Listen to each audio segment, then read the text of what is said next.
Hong Kong at the Art Next exhibition, where we meet the young talents representing the next generation of artists.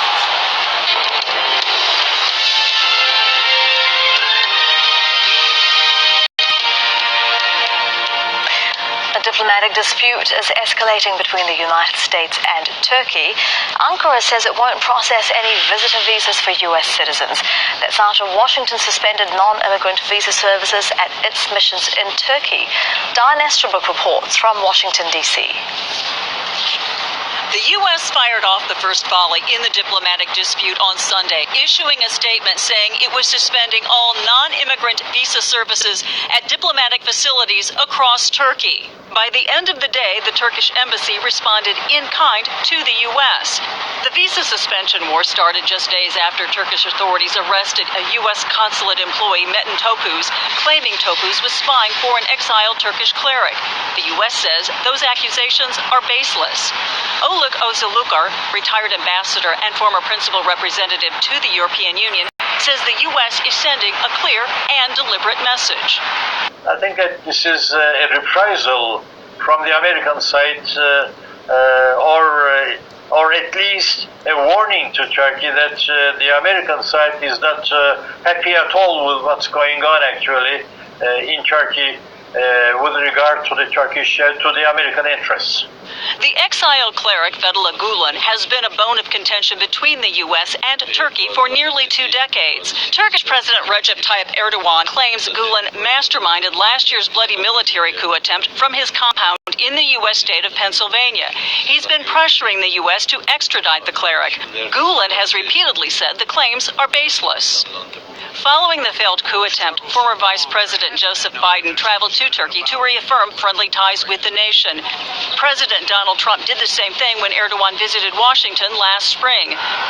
Turkey remains a valuable NATO ally. It is home to the Incirlik Air Base, a strategic military tool in the U.S. war against ISIL.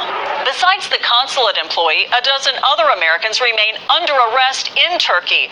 But so far, efforts to negotiate their release have been unsuccessful. Diane Estabrook, Aljazeera, Washington. İlhan Thanid is chief editor of the Turkish language news site Washington Hati. He says the tension is going to make things difficult for Turkey.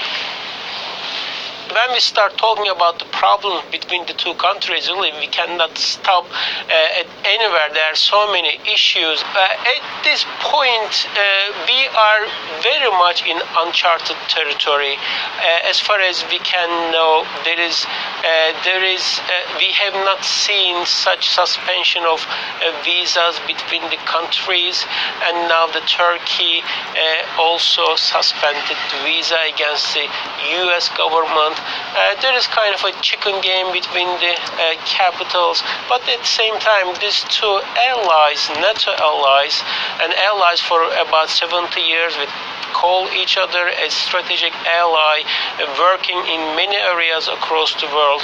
This kind of tension, this kind of fight between the capitals, I think are going to escalate and going to make Turkey, which is already isolated in the neighborhood, will make things very much more difficult for Ankara. To Iraq now, where the government has taken measures against its semi-autonomous Kurdish region for last month's secession vote. Meanwhile, Kurdish farmers are saying they're being punished by neighboring Iran. They say Tehran has stemmed the flow of water to border towns. Hoda Abdelhamid reports. It's been a tough season for many Kurdish farmers, and there is concern that this is just the beginning of a series of bad ones. Salam Rasool usually produces watermelons, string beans and okra.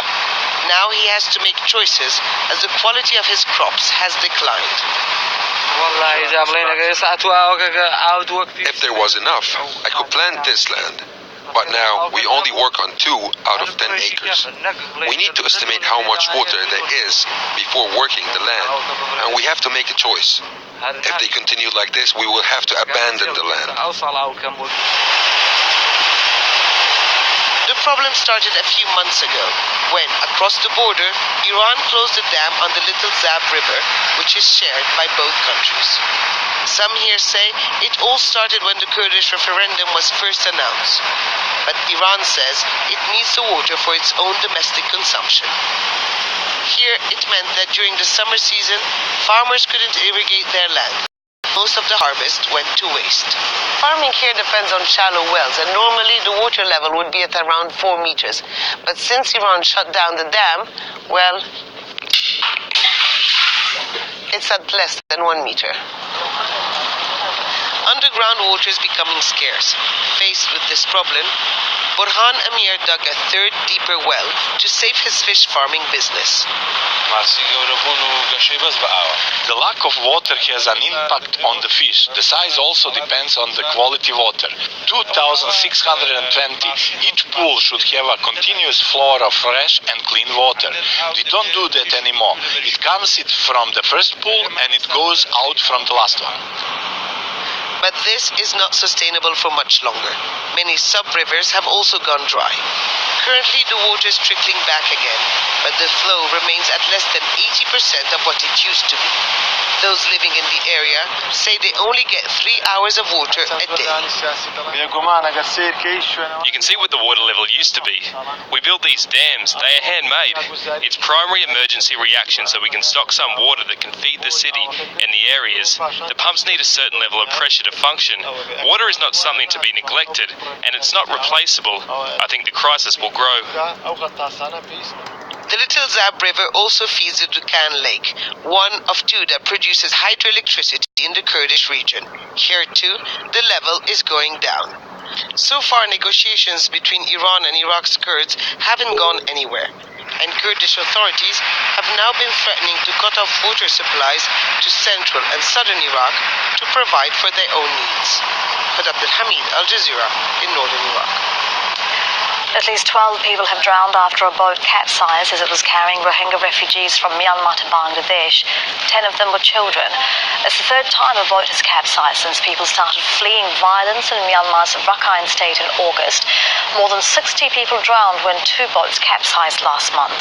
Mohammed Jamjoon is following developments in Cox's Bazar in Bangladesh. This boat carrying Rohingya refugees sank close to Shah Dwip on the southern tip of Bangladesh. It really speaks to the magnitude of this refugee crisis. Despite the dangers of trying to cross the Naf River, more and more of these boats are still trying to cross. Now, this is just the latest incident. We're told that some survivors have been found, but many are still missing, and that many of those still missing are children. So there's a lot of concern that the death toll may go up in the hours ahead.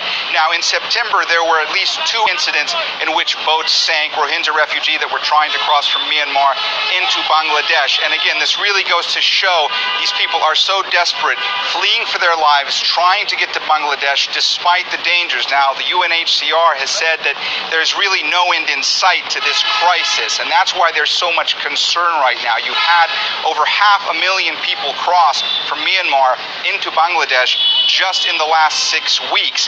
It looks as though that flow of people, that exodus, won't stop anytime soon. These makeshift camps that they are going to, they are overcrowded. The conditions are unhygienic, unsanitary. There's not enough aid. That is why there is also still so much concern that epidemics could break out and diseases could spread. In the meantime, the UN, aid workers, humanitarian organizations trying to get the international community to respond more vigorously to this crisis, which they do not believe will get any better anytime soon. The Trump administration has outlined hardline immigration policies in a list of principles it's shown to congressional leaders. It wants to reduce immigration by limiting the number of green cards for family members of U.S. citizens. Trump wants to employ an additional 10,000 immigration officers and judges to deport criminals and unaccompanied children. Well, the White House has also addressed the issue of people who came to the U.S. as children, known as dreamers. Trump says to protect them from deportation, Congress must approve funding for a wall on the border with Mexico. Democrats have ruled out that bargain, saying it's far beyond what's reasonable. A senior U.S. Republican senator says President Trump's Twitter activity is hurting the country's foreign policy. Bob Corker chairs the Foreign Relations Committee. He's told the New York Times that Trump's threats to other countries could set the US on the path to World War III. Corker's interview comes after the president attacked him on Twitter over his refusal to run for another term. And President Trump has accused Iran of funding North Korea's regime and described it as a bad player in the 2015 nuclear deal. The agreement limits Iran's nuclear program in return for relieving economic sanctions. There are reports Trump may decertify the deal. I believe they're funding North Korea. I believe they're trading with North Korea. I believe they're doing things with North Korea that is totally inappropriate. That doesn't pertain to the deal, but in my opinion it does, because it's called the spirit of a deal. And you will see what I will be doing in the not-too-distant future. But Iran is a bad player, and they will be taken care of as a bad player. Now, they're calling themselves the silent majority, and they've been out in force in Barcelona in Spain's Catalonia region.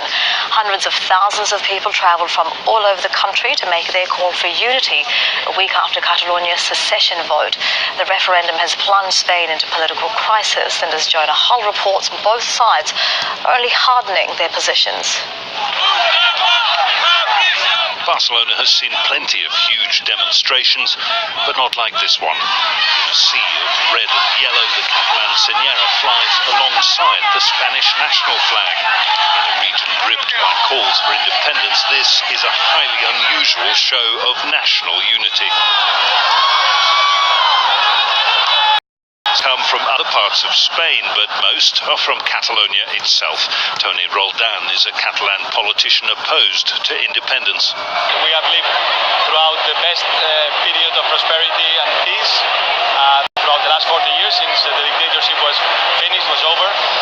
And we have managed to build a framework that works for everyone. I think that the future belongs to Europe. I just think that we need to build better transnational frameworks to govern ourselves in the world of globalization. It doesn't make sense to go back. They call themselves the silent majority, those whose views are not represented in this debate, whose voices have not been heard. Well, silent no more, and surely this must be a powerful message to the region's leaders that not everyone here is behind them.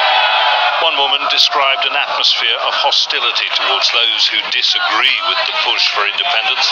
2 days ago, I was with my Spanish and Catalan flag, this one, in my car, and there was a motorbike next to me, and this motorbike stopped the motorbike, removed the helmet, start to hit my car, calling me a fascist. And given the opportunity to speak out, many embraced it eagerly. Tired of being the majority and the people just say that we are not. We are the majority because the union has a force.